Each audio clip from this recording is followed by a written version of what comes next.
الحمد لله وكفى والسلام على عباده الذين اصطفى أما بعد فأعوذ بالله من الشيطان الرجيم بسم الله الرحمن الرحيم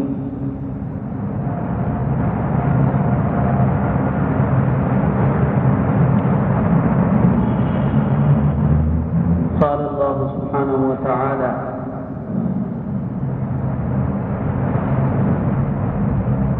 لقد كان لكم في رسول الله أسوة حسنة لمن كان يرجو الله واليوم الآخر وذكر الله كثيرا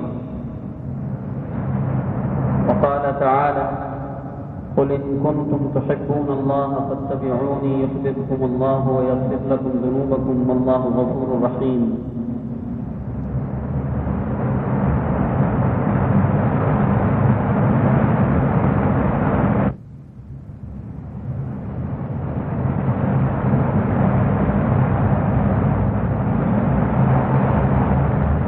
وقال عليه الصلاة والسلام في معنى الحديث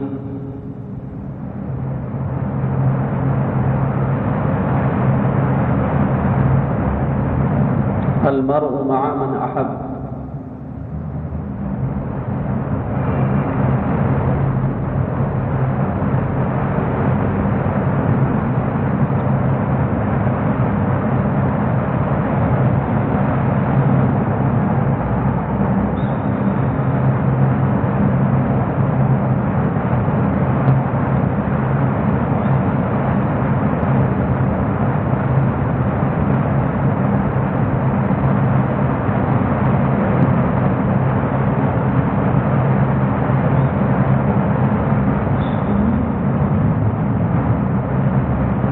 میرے بھائی اور دوستوں،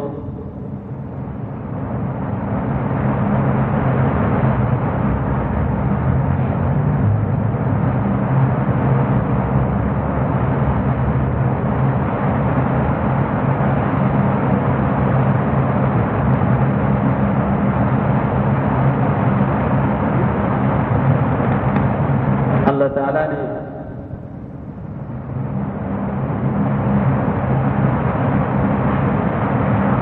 قرآن پاک میں ارشاد فرمایا ہے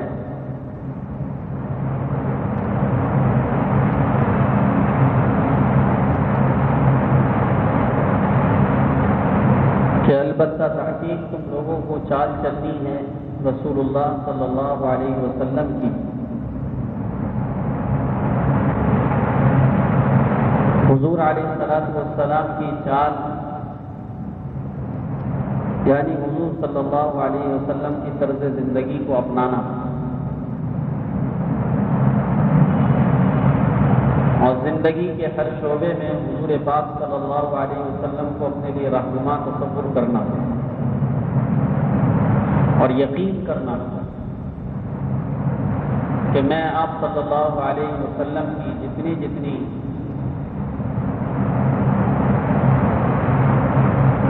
اتباع کرتا چلا جاؤں گا، اللہ سبحانہ و تعالی مجھے اتنا ہی اپنا محبوب اور مقرب بناتے چلے جائیں۔ اللہ تعالیٰ کا محبوب بننے کا بالکل آسان راستہ ہے اور اس کے لیے شرط بھی شرط وحید ہے، ایک ہی شرط ہے، اور وہ ہے کہ کامل حضور کی اتباع انسان میں پیدا ہو جائے۔ قرآن پاک سے بنیادی طور کے اوپر یہی ایک شرط معلوم ہوتی ہے کہ اگر کوئی بھی انسان اللہ کا مقرب و محبوب بننا چاہتا ہے اور وہ یہ چاہتا ہو کہ مجھے اللہ تعالیٰ سے یہ چاہتا ہو کہ اللہ تعالیٰ مجھ سے محبت کرنے لگیں اور مجھے بارگاہ خدا بندیہ میں قرب کا درجہ حاصل ہو جائے، تو اس کو چاہیے کہ وہ نبی کریم صلی اللہ علیہ وسلم کے اسوہ حسنہ کو نمونہ سمجھ کر آپ صلی اللہ علیہ وسلم کی مبارک زندگی کا اتباع کرے، اور اتباع چند چیزوں میں ہی نہیں ہے بلکہ زندگی کے ہر شعبے کے اندر اتباع مراد ہے۔ ایسا نہیں کہ نماز کو حضور کے طریقے پر پڑھ لی، چلو جی روزہ بھی حضور کے طریقے پر ہم نے رکھ لیا، حج کرنے کا وقت آیا تو بھی علماء کے پاس آ گئے اور آ کر علماء سے حج کا طریقہ معلوم کر لیا کہ حج کیسے کرنا چاہیے، علماء نے وضو کا طریقہ بتا دیا، اور بس۔ باقی جہاں تک میری شادی کا تعلق ہے تو یہ میری اپنی ذاتی خواہش ہے، میری اپنی مرضی ہے، میں جیسے چاہے کروں۔ کاروبار کا مسئلہ ہے، میری مرضی ہے کہ میں جہاں نوکری کروں، میں اپنے ہاں جس کو چاہے ملازم رکھوں۔ اگر میرے کو کاروبار کے اندر نفع لڑکیوں کو رکھ کر ملنے سے ہوگا تو میں جوان لڑکیوں کو اپنے کاروبار میں جگہ دے دوں گا، اور اگر مجھے اپنے کاروبار کو چمکانے کے لیے حسین چہروں کی ضرورت ہے تو میں دنیا کا حسن اپنی فیکٹری کے اندر، اپنے آفس میں، اپنے دفتر میں جمع کر لوں گا اور اس کی بڑی سے بڑی قیمت ان کو دے دوں گا۔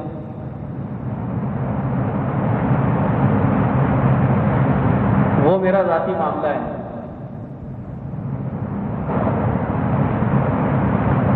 اور دنیا کے بقیہ شعبہ جات کے اندر میں بالکل آزاد ہوں، میرے اوپر کسی قسم کی کوئی قد و غن اور کوئی پابندی نہیں ہے۔ تو یہ اتباع کا دھوکہ ہے، اتباع نہیں۔ اور چند چیزوں کے پورا کر لینے کو پورا کام سمجھنا یہ بیوقوفی۔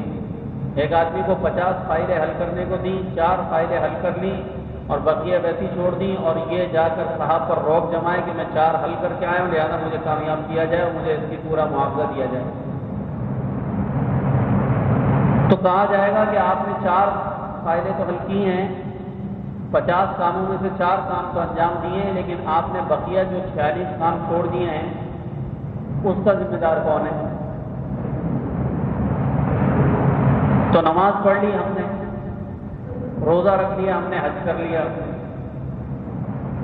زکوٰۃ دے دی ہم نے، بس 3-4 کام کر لیے، اور اس کے بعد بقیہ پوری زندگی کے اندر ہم پر کسی قسم کی کوئی پابندی نہیں ہے۔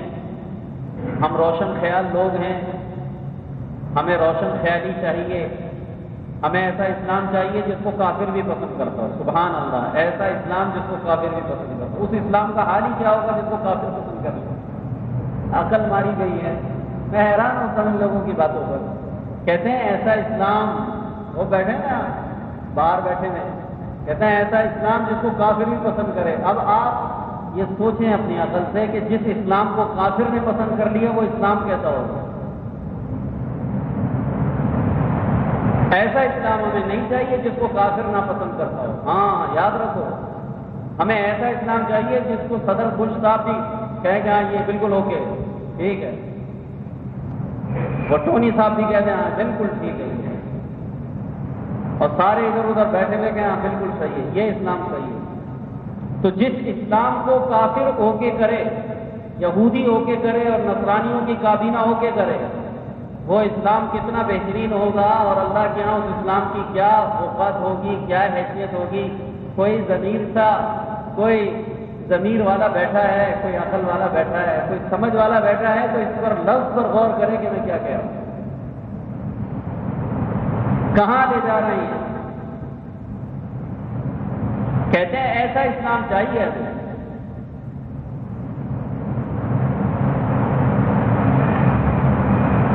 اور وہ اسلام جس پر کافروں کو اعتراض و اشکال ہے وہ ہمیں پسند نہیں ہے، وہ نہیں لا سکتے۔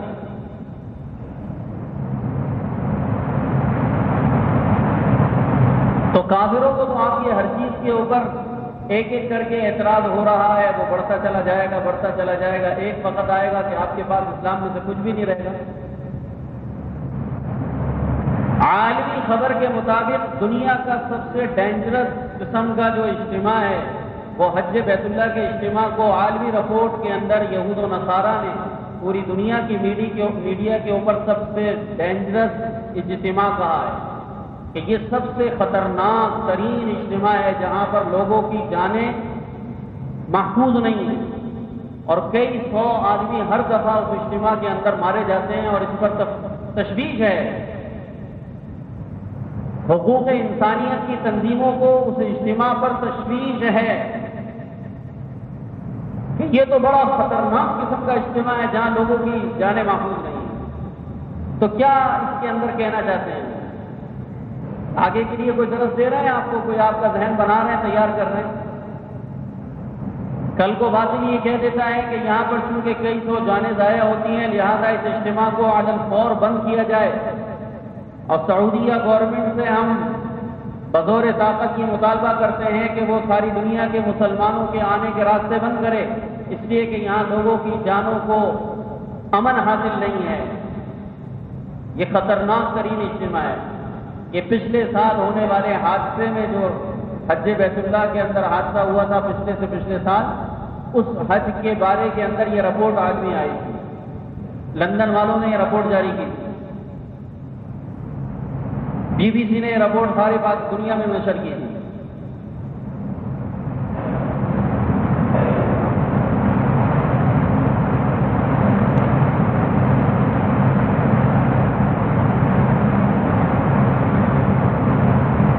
نہ جانے کس کس چیز پر اشکال ہو جائے آج۔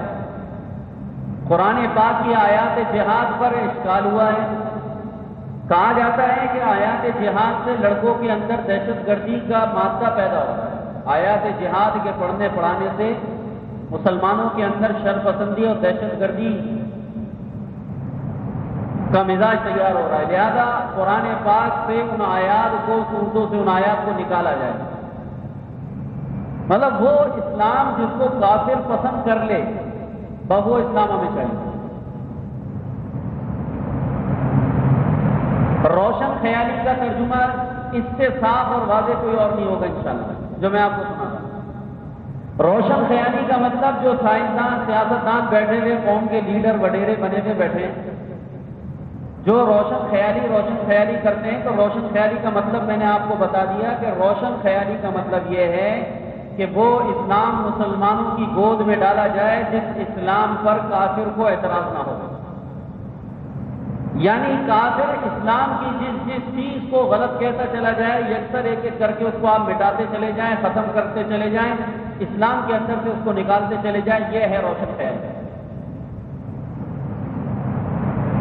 اب بنیاد پرستی کس چیز کا نام ہے؟ بنیاد پرستی اس چیز کا نام ہے کہ ہم اپنی طرف سے اسلام کے اندر کوئی بھی طریقے کا اضافہ نہیں کر سکتے اور کوئی بھی چیز اسلام کی نکالنے کے ہم مجاز نہیں ہیں۔ جو کچھ جس طرح امانتاً دیانتاً ہم تک پہنچا ہے، ہم یہ ساری امانت اسی طرح اپنے دور میں محفوظ کریں گے، عملی شکل دے کر، اور مبلغین اسلام، واعظین اسلام بالکل اسی طرح اس کی اصل شکل کے ساتھ اس کو آگے کی نسل تک منتقل کریں گے، اپنی تقریر سے بھی، اپنی تحریر سے بھی، اور اپنے درس سے بھی، اور اپنے قلم سے بھی، اور تبلیغ والوں کی طرح اپنے قدم سے بھی۔ اسلام کو پہنچانے کا طریقہ قدم سے بھی ہے اور قلم سے بھی ہے، تقریر سے بھی ہے۔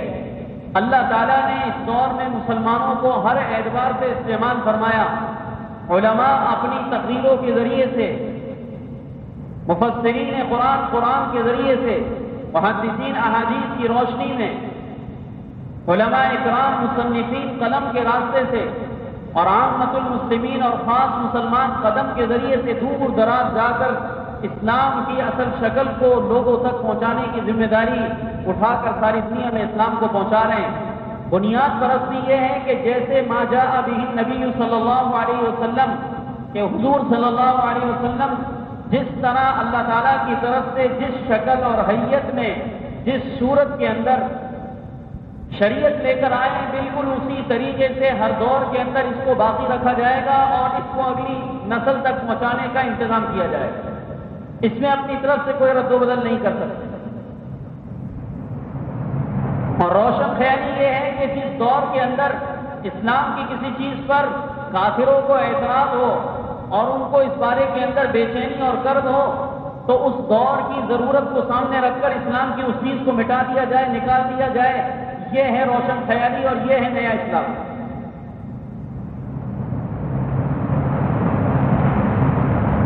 تو ان کو تو آپ ہی ایک ایک چیز پر اعتراض ہے، وہ تو منہ بھر کے پورے اسلام کو برا نہیں کہہ پاتے، اس لیے کہ ایک آسمانی مذہب ہے، لیکن دل کے اندر ان کے اسلام کی کوئی چیز بھی پسندیدہ نہیں ہے۔ وہ آپ کے بیت اللہ سے ناخوش، وہ آپ کے مدینہ پاک سے ناخوش، وہ آپ کی مساجد سے ناخوش، وہ آپ کے مدارس عربیہ سے ناخوش، وہ آپ کے مجاہدین اسلام سے ناخوش، وہ آپ کے مبلغین اسلام سے ناخوش، وہ آپ کی نمازوں سے پریشان، وہ آپ کے روزوں سے پریشان، وہ آپ کے حج سے پریشان، وہ آپ کی قربانی تک سے پریشان، اور مسلمان اپنے آپ کو کہنے والے ان کے اعلی کار بن کر ان کی زبانوں کی ترجمانی کرنے والے برملا یہ کہہ دیتے ہیں عید الاضحیٰ کے موقع پر کہ یہ بات بظاہراً ظلم نظر آتی ہے کہ لاکھوں جانوں کو اور لاکھوں جانوروں کے گلوں پر چھری پھیر دی جاتی ہے، اور جناب کروڑوں کی تعداد میں روپے کا اور جانوروں کا ضیاع ہوتا ہے۔ اس سے کہیں زیادہ بہتر ہے کہ لوگ اتنی بڑی بڑی رقم سے جانور خریدنے کے بجائے اتنے پیسوں سے یتیم اور بیواؤں کی مدد کر دیں، اور شعار اسلام قربانی کو جو ملت ابراہیمیہ سے چلی آ رہی ہے، جس کو اللہ تعالیٰ کے پیارے نبی کی شریعت میں بھی باقی رکھا گیا، اس کو بھی ختم کر دیا جائے۔ آپ رفائی کام کرنے کھڑے ہو جائیں تو آپ کے ٹرسٹ منجمد، آپ کے اثاثے منجمد کہ یہ کون ہوتے ہیں مسلمانوں کی مدد کرنے والے اور مسلمان غریبوں کے لیے پیسہ اکٹھا کر کے ان تک پہنچانے والے، مسلمانوں کے لیے جو ہے وہ خیمہ بستیاں لگانے والے، ان کے لیے کھانے پینے کا انتظام کرنے والے، ان کے لیے دوائی داروں کا انتظام کرنے والے۔ عوامی خدمت کا کام ہو اس پر ان کو اعتراض ہے، عبادت کی لائن کی چیز ہو اس پر ان کو اعتراض ہے، تجارت کی لائن کی چیز ہو اس پر ان کو اعتراض ہے، ہر چیز کے اندر اعتراض ہے۔ اور قرآن نے تو اس سے بڑھ کر بھی بہت اوپر کی ایک بات کہی ہے اللہ کے پیارے نبی کو، اور کہا وَلَن تَرْضَىٰ عَنْكَ الْيَهُودُ وَلَا النَّصَارَىٰ حَتَّىٰ تَتَّبِعَ مِلَّتَهُمْ قُلْ إِنَّ هُدَى اللَّهِ هُوَ الْهُدَىٰ۔ اور اے محمد صلی اللہ علیہ وسلم، ہرگز یہود و نصارہ آپ سے خوش اور راضی نہیں ہو سکتے جب تک کہ آپ اسلام کو خیر آباد کہہ کر یہودی یا نصرانی نہ بن جائیں۔ اگر آپ یہودی بننے کو تیار ہیں تو یہ آپ سے دوستی کر لیں گے، اور اگر آپ نصرانی بننے کو تیار ہیں تو یہ آپ کے دوست بن جائیں گے۔ بصورت دیگر اگر آپ یہودی بننے کو تیار نہیں، آپ نصرانی بننے کو تیار نہیں، تو محمد صلی اللہ علیہ وسلم آپ کتنے ہی اخلاق کریمہ کا اور اپنے اعلیٰ اور بلند اخلاق کا مظاہرہ کر لیں، یہ یہود و نصارہ آپ سے خوش اور راضی نہیں ہو سکتے جب تک کہ آپ اپنے مذہب اور اسلام کو چھوڑ کر کافر اور یہودی نہ بن جائیں۔ قرآن نے تو بہت آگے کی بات کی ہے، وَلَن تَرْضَىٰ، لن حرف تاکید میں ہے، لن تاکید کے لیے آتا ہے، کسی کلام میں تاکید پیدا کرنے کے لیے عربی میں لن لایا جاتا ہے۔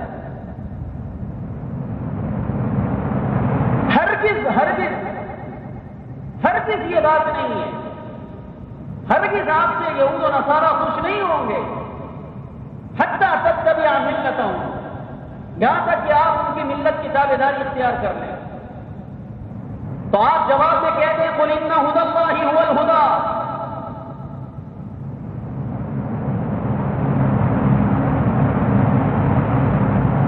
ہدایت تو اسی چیز کا نام ہے جو اللہ تعالیٰ کی طرف سے ہمیں ملی۔ وَلَئِنِ اتَّبَعْتَ أَهْوَاءَهُمْ، اور اگر ہدایت کے آنے کے بعد، اسلام کے آنے کے بعد اگر میں اپنی خواہشات کے راستے پر چلنا شروع کر دوں، بعدما جاءك من العلم ما لك من الله من ولي ولا نصير، تو پھر ہم مسلمانوں کا، میرا کوئی بھی یار و مددگار نہ ہوگا۔ اگر یار و مددگار ہمارا کوئی ہے، کوئی نصیر ہے، کوئی حامی ہے، کوئی مددگار ہے، کوئی ہمارا ولی اور دوست ہے، تو وہ اللہ کی ذات ہے، اور اللہ کی ذات صرف ان لوگوں کی دوست ہے جو اسلام میں قطعاً ملاوٹ کو پسند نہیں کرتے۔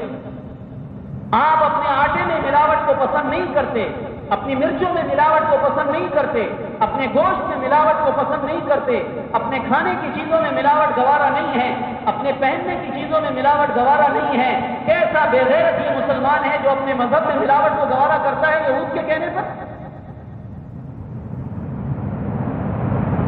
فوڈ انسپیکٹر بنے میں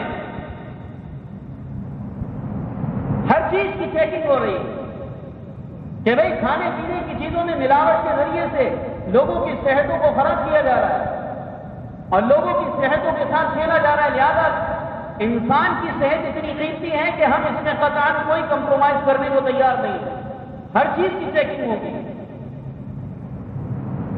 تو کھانے میں ملاوٹ گوارا نہیں، پینے کی چیزوں میں ملاوٹ گوارا نہیں، پہننے کی چیزوں میں ملاوٹ گوارا نہیں، مکان بنا رہے اس کے اندر گارے مٹی کے اندر ملاوٹ گوارا نہیں ہے۔ واہ! اور اسلام کے بارے کے اندر یہ کیسا ذہن ہے کہ اس میں ملاوٹ گوارا ہے کہ جس کو یہود پسند نہ کریں اس کو اسلام سے نکال دو، اور جس کو وہ پسند کر رہے ہیں اس کو اس میں داخل کر دو۔ آج کے یہودی کو ہماری مسلمان عورت کا پردہ گوارا نہیں، لہٰذا کہتے ہیں پردہ ہٹاؤ۔ آج کے یہودی کو مسلمان کے چہرے پہ داڑھی گوارا نہیں ہے، تو قائدین بھی داڑھی کے خلاف باتیں کرتے، حکمران بھی داڑھیوں کے خلاف باتیں کر رہے کہ یہودیوں کو یہ شکل و صورت پسند نہیں ہے، گوارا نہیں ہے۔ اور قرآن یہ کہہ رہا ہے لقد کان لکم فی رسول اللہ اسوۃ حسنہ، تحقیق ہے مسلمانوں تمہیں چال چلنی ہے اپنے پیغمبر کی۔ بہترین ترجمہ باز اردو کے مفسرین نے یہ کیا ہے، تحقیق تمہیں چال چلنی ہے اپنے پیغمبر کی۔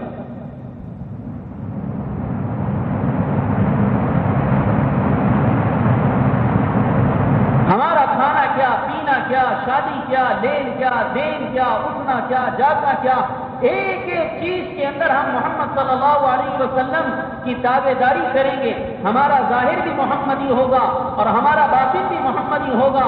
اللہ سبحانہ و تعالیٰ اس بنیاد پر ہمیں بھی اپنا محبوب بنا لیں گے جیسے حضور اللہ کے محبوب ہیں۔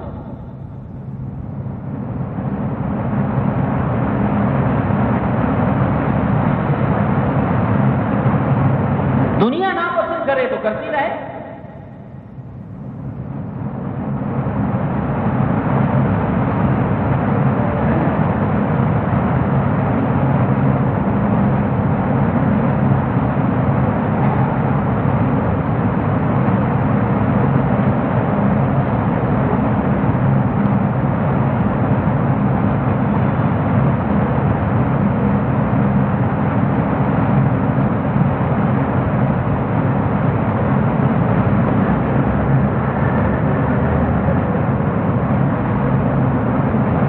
اس چیز کا نام ہے کہ ہم اپنی ہر چیز کے اندر محمد صلی اللہ علیہ وسلم کے عمل کو، آپ کے قول مبارک کو، آپ کے فعل مبارک کو، اس کو بنیاد بنا کر اس کی تابع داری کریں۔ اور صحابہ عملی طور پر اس کا نمونہ قائم کر کر گئے ہیں کہ یہی کرنا ہے۔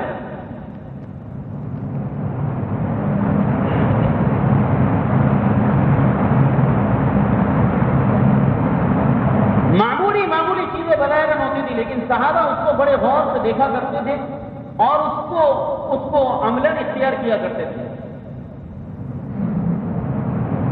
حضرت عمر بن خطاب رضی اللہ عنہ، دیکھیں اتباع کس چیز کا نام ہے، سبحان اللہ۔ اس کا پورا ایک باب ہے اتباع النبی صلی اللہ علیہ وسلم، اس کے تحت درجنوں واقعات ہیں۔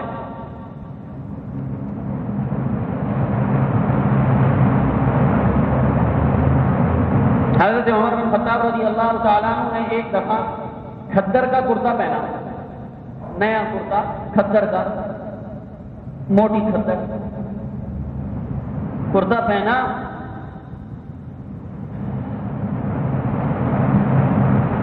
اور یہ دعا پڑھی، الحمدللہ الذی کسانی ما اواری بہ عورتی واتجمل بہ فی حیاتی۔ یہ نیا کپڑا پہننے کی دعا ہے، ہمارے نبی پابندی سے پڑھا کرتے ہیں۔ الحمدللہ الذی کسانی ما اواری بہ عورتی واتجمل بہ فی حیاتی۔ تمام کی تمام تعریفیں اس اللہ کے لیے ہیں جس نے مجھے ایک ایسا کپڑا پہنایا جس کے ذریعے سے میں اپنے سطر کی پوشی کر رہا ہوں۔ تمام تعریف اس اللہ کے لیے ہیں جس نے مجھے سطر پوشی کے لیے کپڑا پہنایا۔ وَأَتَجَمَّلُ بِهِ فِي حَيَاتِي، اور اس نئے کپڑے کے ذریعے سے میں اپنی زندگی کے اندر زینت اختیار کر رہا ہوں۔ نیا کپڑا پہن کر آدمی اچھا لگتا ہے، جمال ہے۔ وَأَتَجَمَّلُ بِهِ فِي حَيَاتِي، اپنی اس حیات کے اندر تھوڑی سی خوبصورتی اور تھوڑی سی زینت بھی اختیار کر رہا ہوں، اور اس کپڑے کے ذریعے سے میں اپنی سطر کی حفاظت کر رہا ہوں۔ یہ دعا پڑھ لی اور کپڑا پہن لیا۔ صحابہ جو موجود تھے ان سے کہا کہ تمہیں خبر بھی ہے کہ میں نے یہ دعا اس موقع پر کیوں پڑھی ہے؟ انہوں نے کہا کہ حضرت آپ جب تک بتائیں گے نہیں تو ہمیں کیسے علم ہوگا؟ آپ ارشاد فرما دیں کہ آپ نے دعا کیوں پڑھی؟ کہاں میں نبی کریم صلی اللہ علیہ وسلم کی خدمت اقدس میں حاضر تھا،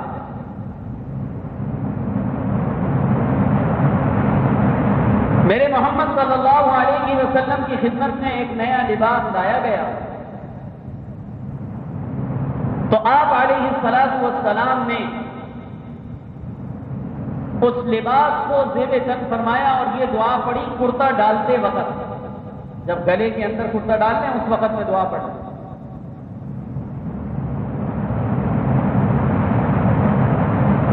الحمدللہ الذی کسانی ما والی به عورتی وتجمل به فی حیاتی، حضور نے پڑھی، میں نے سن لی۔ اتباع اس چیز کا نام ہے کہ نبی کو جو کرتے ہوئے دیکھا بس اس کو محفوظ کرنا ہے اور پھر عملی طور پر زندگی میں ہمیشہ کرنا ہے۔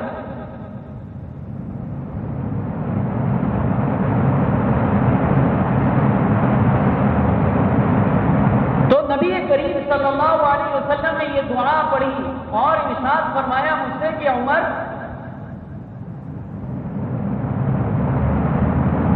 جب کوئی مسلمان نیا کپڑا پہنے اور یہ دعا پڑھ لے اور وہ مستعمل کپڑا جو وہ اس سے پہلے پہنا ہوا تھا اس کو اتار دے اور اتارنے کے بعد کسی مسکین کو، کسی فقیر کو وہ کپڑا ہدیہ کر دے، تو جب تک مسکین کے بدن پر وہ کپڑا رہے گا یہ انسان، یہ پہنانے والا جس نے پرانا کپڑا پہنایا ہے، مستعمل کپڑا پہنایا ہے، یہ پہنانے والا اللہ عز و جل کی حفاظت اور نگرانی میں آ جاتا ہے اور یہ انسان خدا کے عذاب سے محفوظ ہو جاتا ہے جب تک کہ پہنے ہوئے انسان کے بدن پر اس کے پہنائے ہوئے کپڑے کا ایک دھاگا، ایک تار بھی باقی ہو۔ اور آقا نے یہ بھی فرمایا کہ یہ پہنانے والا خدا کی نگرانی میں اور حفاظت میں آ جاتا ہے، فی حیاتی و بعد موتی، زندگی میں بھی یہ خدا کی حفاظت اور نگرانی میں آ جاتا ہے۔ اور اگر یہ پہنانے والا مر گیا اور مستعمل کپڑا پہننے والا فقیر پہن رہا ہے تو خدا قبر میں بھی اس کو عذاب قبر سے محفوظ کر لیتا ہے۔ اللہ اس کو عذاب قبر سے بھی محفوظ کر لیتا ہے کہ یہ زندگی میں بھی خدا کی حفاظت میں آ گیا اور مرنے کے بعد بھی یہ انسان اللہ تعالیٰ کے عذاب سے اور اللہ تعالیٰ کی نگرانی میں آ گیا، خدا کی پکڑ سے اور اللہ تعالیٰ کی عذاب سے محفوظ ہو گیا۔ تو چونکہ میرے آقا مدنی صلی اللہ علیہ وسلم نے یہ کپڑا پہنا اور پہننے کے بعد آپ نے یہ دعا پڑھی اور یہ مستعمل کپڑا فقیر کو دیا، تو میں نے تم مسلمانوں کے ساتھ آقا کا یہ عمل پیش کیا ہے اور میں اپنی زندگی کے اندر اس عمل کی حفاظت کرتا ہوں۔ پھر جس بھائی نے کرتا دیا تھا حضرت عمر کو، وہ اللہ کی شان کرتا جب پہنا حضرت عمر نے تو اس کی آستینیں انگلیوں سے آگے جا رہی تھی، وہ بڑی تھی آستینیں۔ بیٹے سے کہا عبداللہ ابن عمر سے کہ بیٹا چھری لے کر آؤ گھر سے، چھری منگائی اور چھری منگانے کے بعد بیٹے سے کہا کہ انگلیوں سے آگے تک جتنا آستین کا حصہ ہے اس کو کاٹ دے۔ بیٹے نے کاٹ دیا۔ اب چھری سے کاٹا ہوا کپڑا بےتکا کٹتا ہے تو وہ ٹیڑھا میڑھا ہو گیا۔ تو دوسرے صحابی کہنے لگے کہ امیر المومنین اگر آپ ہمیں اجازت دیں تو ہم اس کے کنارے پر سلائی لگوا دیں تاکہ یہ دھاگے نہ نکلیں۔ یہ ہماری طرح اس میں فنیشنگ والے کپڑے تھوڑی ہوتے تھے، مشینیں ایسی تھوڑی تھی، ہاتھ کی کھڈیوں پہ کام ہوتا تھا۔ تو حضرت عمر رضی اللہ عنہ نے ان کو منع کر دیا۔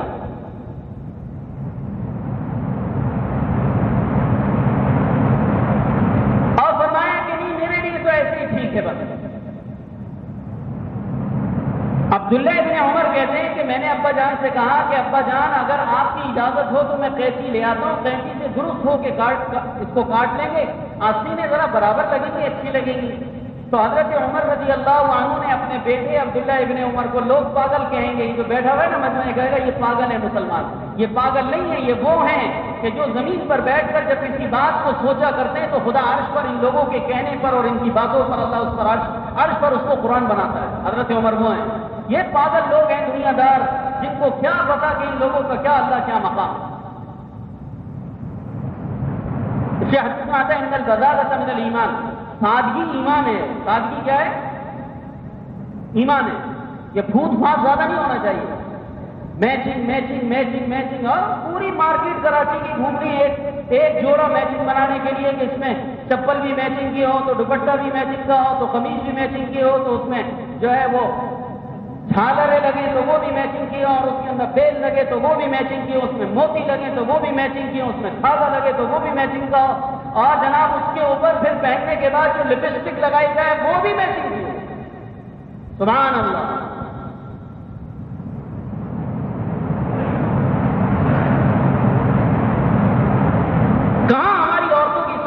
ہم لوگوں نے یہ سارا قصور قیامت کے دن ہمارے گلے پڑے گا. دین نہیں بتایا اپنی عورتوں کو، اس لیے بازاروں کی زینت بن گئی. ہماری خون پسینے کی محنت کی کمائیاں یہ بازار والے ان کو دھوکہ دے کر ان کو 1 روپے کی چیز 10 روپے میں تھما دیتے ہیں، بیوقوف بن جاتی ہے، پھر رہی ہے پاگلوں کی طرح. ایک میچنگ کے لیے دوپٹہ لے کے گھوم رہی ہے، 50 دکانیں چکر مار رہی ہیں.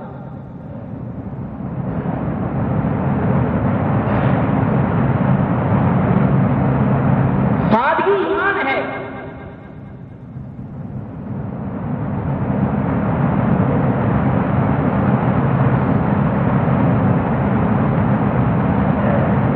ہمارے مولانا سید احمد خان صاحب رحمۃ اللہ علیہ فرمایا کرتے تھے یہ جو کاٹن اپنا ہے نا یہ کاٹن اللہ رحم کرے یہ خصوصاً اس کو کلف لگا کر استری کر کے مولانا فرمایا کرتے تھے کہ اس کو پہن کر نماز پڑھنا میرے نزدیک مکروہ ہے. اسی نے کہا تھا یہ کیوں؟ فرمایا کہ اس کاٹن کی محبت تیرے کو رکوع و سجدے کے اندر اصل حیت سے ہٹا دیتی ہے. کپڑے کی کریز بچاتا ہے، یوں پیر پیچھے سے اٹھائے گا آگے سے اٹھائے گا بیٹھے گا طریقے سے، پوری نماز میں تماشا کر رہا ہے 20 روپے کی کریز بچانے کے لیے.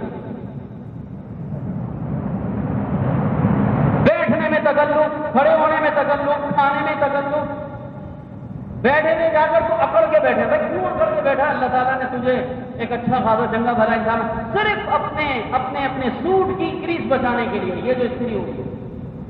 تو مولانا فرمایا کرتے تھے، میں نے خود بھائی واسطے صاحب سے سنا، مولانا سے بھی باتوں سے سنا ہے. مولانا فرمایا کرتے تھے، بھائی واسطے صاحب نے کہا کہ حضرت فرمایا کرتے تھے مولانا سلیمان خان صاحب کہ استری کرنا میرے نزدیک مکروہ ہے. استری کرنے والا آدمی تو بس وہ اپنے استری کو بچانے کے چکروں میں لگا رہتا ہے.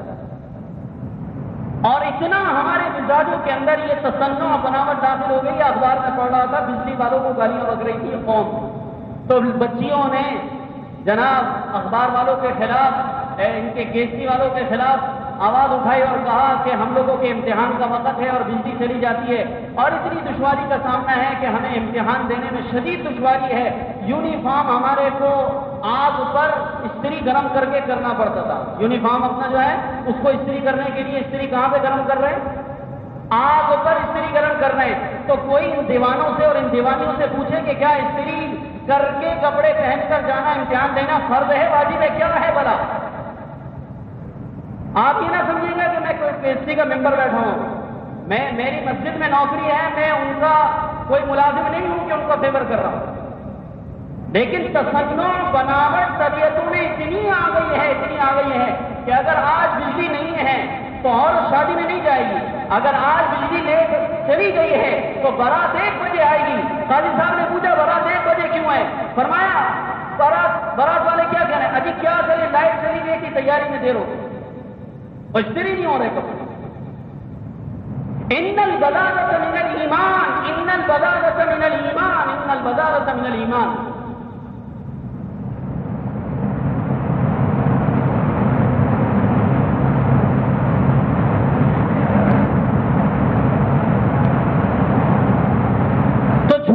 کاٹ لیا آستینوں کو.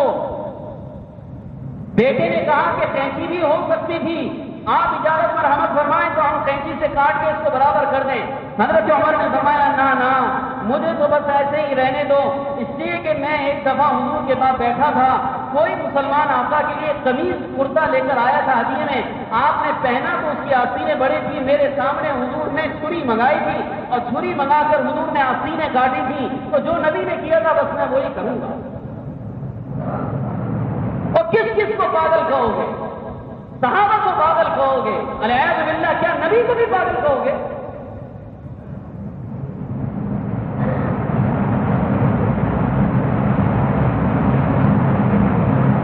قل ان کنتم تحبون اللہ فاتبعونی یحببکم اللہ، اگر تم اللہ تعالیٰ سے محبت کا دعویٰ کرتے ہو تو تمہیں میری تابع داری، میری اتباع کرنا پڑے گی۔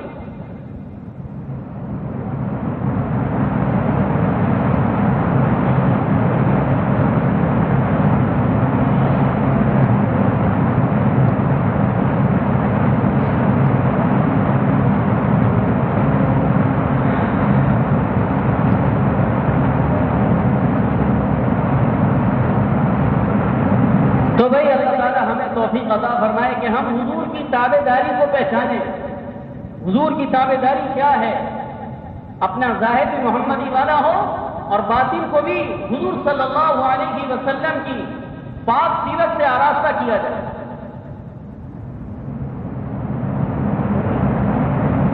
تب تو نجات کا کوئی راستہ نکل آئے۔ آئے سے خواہ ڈینگے مارتے رہے ہمارے جیسے نکمے سارے، تو خالی پوری ڈینگے مارنے سے کچھ نہیں ہو۔ اللہ تعالیٰ کے ہاں تو عمل کی بنیاد پر جنت اور جہنم بننی ہے انسان کی۔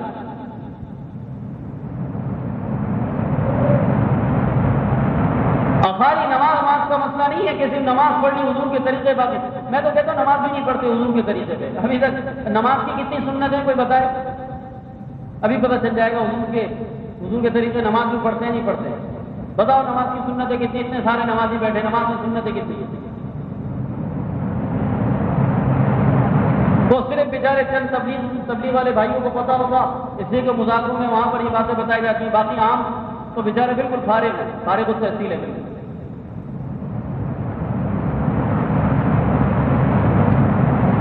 نماز کی سنتوں کا، وضو کی سنتوں کا، غسل کی سنتوں کا کسی چیز کا پتہ نہیں۔ نماز پڑھ رہے ہیں کرتے کیا کیا چیزیں؟ استحضار، ہر چیز کو کرتے وقت اس کا استحضار ہو کہ یہ میں کیوں کر رہا ہوں، اس لیے کر رہا ہوں۔ دیکھو حضرت عمر رضی اللہ عنہ کو کیا ضرورت تھی اتنی بڑی اس کی تقریر بنانے کی؟ آدھا گھنٹہ ایک حدیث پر ہمارا نکل گیا۔ قمیص پہن لیتے، دعا پڑھ لیتے، ختم بات ہو جاتی۔ قمیص پہن رہے ہیں، دعا پڑھ رہے ہیں، پبلک کو پوچھنا کیوں پڑھی ہے؟ انہوں نے کہا حضرت ہمیں کیا پتا کیوں پڑھی، آپ بتائیں۔ پبلک کو پھر بتا رہے ہیں اور پھر سارا حضور کا عمل ریپیٹ کر رہے ہیں، سارا ایسا محفوظ کرتے تھے حضور کے ہر طریقے کو اور ہر عمل کو، ایک ایک چیز نبی کریم صلی اللہ علیہ وسلم کی محفوظ کیا کرتے تھے، کوئی چیز رہ نہ جائے۔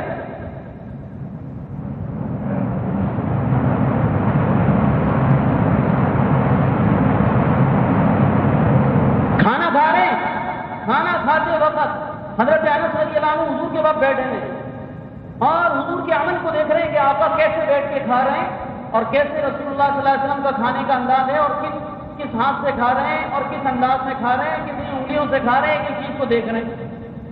پھر حضور کا عمل نقل کر رہے ہیں۔ کان نبی صلی اللہ علیہ وسلم اذا اکل، جب حضور صلی اللہ علیہ وسلم کھایا کرتے تھے تو میں نے حضور کو دیکھا کہ حضور 3 انگلیوں سے کھاتے تھے، 5 میں سے 3 سے کھاتے تھے، 3 انگلیوں سے کھاتے تھے۔ اور پھر صرف یہی نہیں کہ یہ بتا دیا بلکہ کھانے سے فارغ ہو گئے، کھانا کھانے کے بعد آپ صلی اللہ علیہ وسلم کھانے سے فارغ ہو گئے، بات ختم ہو گئی۔ فرمایا حضرت انس کہتے ہیں کہ میں نے حضور کو کھانا 3 انگلیوں سے کھاتے ہوئے دیکھا اور پھر کھانا کھانے کے بعد جناب رسول اللہ صلی اللہ علیہ وسلم کو میں نے دیکھا کہ کان النبی صلی اللہ علیہ وسلم اذا اکل طعاما لعق اصابعه الثلاث، میں نے حضور کو دیکھا کہ آقا انعامدار کھانا کھانے کے بعد اپنی 3 انگلیوں کو جن سے کھانا کھایا تھا ان کو حضور چاٹ رہے ہیں، حضور چاٹ رہے ہیں۔ میں نے حضور کے چاٹنے کو بھی محفوظ کیا۔ فرمایا کہ کیسے حضور انگلیاں چاٹ رہے ہیں، چاٹی تو تینوں ہیں، کہاں سے ابتدا کری، کہاں انتہا کری؟ کہا میں نے غور سے دیکھا آقا نے سب سے پہلے درمیان والی انگلی کو چاٹا ہے، پھر شہادت کو چاٹا ہے، پھر انگوٹھے کو چاٹا ہے۔ چاٹنے میں بھی یہ طریقہ تھا، یہ بھی دیکھ لیا، محفوظ کر لیا۔ علماء نے کہا ہے کہ اس کے اندر اس بات کی طرف اشارہ ہے، اس میں یہ حکمت ہے کہ چونکہ شہادت کی انگلی درمیان والی انگلی کی دائیں طرف آتی ہے اور انگوٹھا اس کے بعد دائیں طرف آتا ہے، تو چاٹنے میں یہ انداز اس لیے اختیار فرماتے تاکہ چاٹنے کی جو چلن ہے، چال ہے، وہ دائیں طرف ہو جائے، دائیں طرف میں آ جائے۔ اور دوسری بات یہ کہ بڑی انگلی کو اس لیے پہلے چاٹا کرتے تھے کہ سب سے زیادہ یہ کھانے میں ملوث ہوتی ہے بڑی ہونے کی وجہ سے، اور 3 سے اس لیے کھایا کرتے تھے تاکہ حرص نہ ہو، 5 انگلیوں سے کھانے والے کا لقمہ حریص کا لقمہ ہے۔ اگرچہ بعض حالتوں میں 5 سے کھانا جائز ہے، اس لیے کسی مولوی کو چیک کرنے نہ بیٹھ جائیے گا، سیدھا مولوی صاحب کی دعوت کرتے ہیں، پتہ چل جائے گا کتنی عزیز عمل ہے۔ اس لیے یہ کہا علماء نے لکھا ہے، علماء کے عمل کو دیکھ کر دین پر مت آؤ، علماء کی باتوں کو دیکھ کر، ان کے علم کو دیکھ کر دین پر آؤ۔ عمل میں تو ہر آدمی سے کوتاہی ہوتی ہے، لیکن کسی بڑے کی کوتاہی سے ہمارے لیے گنجائش نہیں نکلتی کہ جناب وہ ایسے کر رہے تھے، وہ ایسے کر رہے تھے کہ اس کو چھوڑی، اس کے بعد کیا ادھر ہے، کیا شرعی مسئلہ ہے۔ یہ دیکھیے کہ آقا کا اس بارے میں آپ کو کیا ہدایت نامہ پہنچا ہے، بس جو آقا کا ہدایت نامہ پہنچا ہے اس کو فالو کر رہے ہیں۔